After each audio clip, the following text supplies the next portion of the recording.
Chapter 11. A Chance to Speak. Day or night, my father's courage never seemed to waver, despite receiving threatening letters as well as warnings from concerned friends. As the school bombings continued, he spoke out against them. He even went to the site of one school bombing while it was still a smoldering wreck. And he went back and forth to Islamabad and Peshawar, pleading with the government for help and speaking out against the Taliban. I could see that my mother was worried at times. She would hug us close and pray over us before we left for school and as soon as we came home. And she sat late into the night with her phone in her hand, trying not to call my father every hour. She talked to us of plans for what we would do if the Taliban came. She thought she could sleep with a knife under her pillow.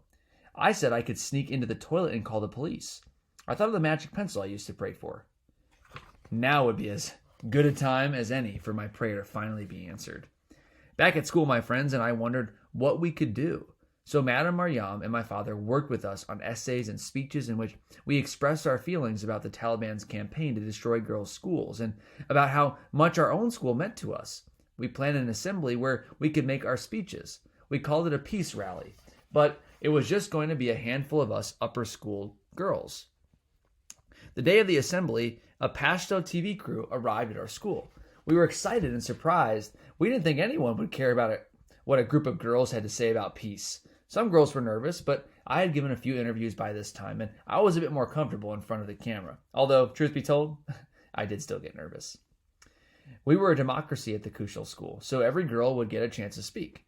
The older girls went first. They talked about our friends who had quit school out of fear. They talked about how much we loved to learn.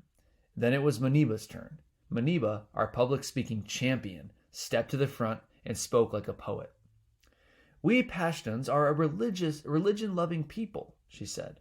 "Because of the Taliban, the whole world is claiming we are terrorists. This is not the case.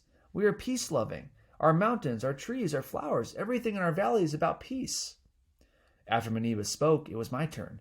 My mouth was as dry as dust. I was anxious, as I often was before interviews, but I knew this was an important opportunity to spread our message of peace and education. As soon as they put a microphone in front of me, the words came out, sure and steady, strong and proud.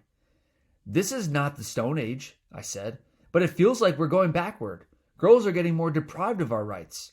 I spoke about how much I love school, about how important it was to keep learning. "We are afraid of no one, and we will continue our education. This is our dream."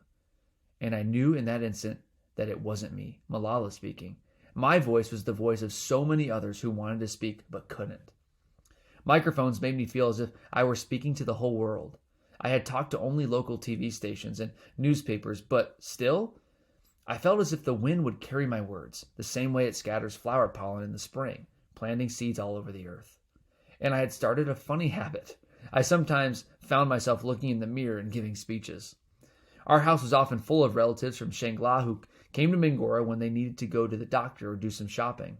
The kitchen was full of aunties gossiping, the guest room was full of uncles arguing, and the house was full of little children playing and crying and arguing. With all this chaos swirling about, I would escape into the bathroom and look in the mirror. When I looked in the mirror, though, I didn't see myself. I saw hundreds of people listening to me. My mother's voice would snap me out of my daydream.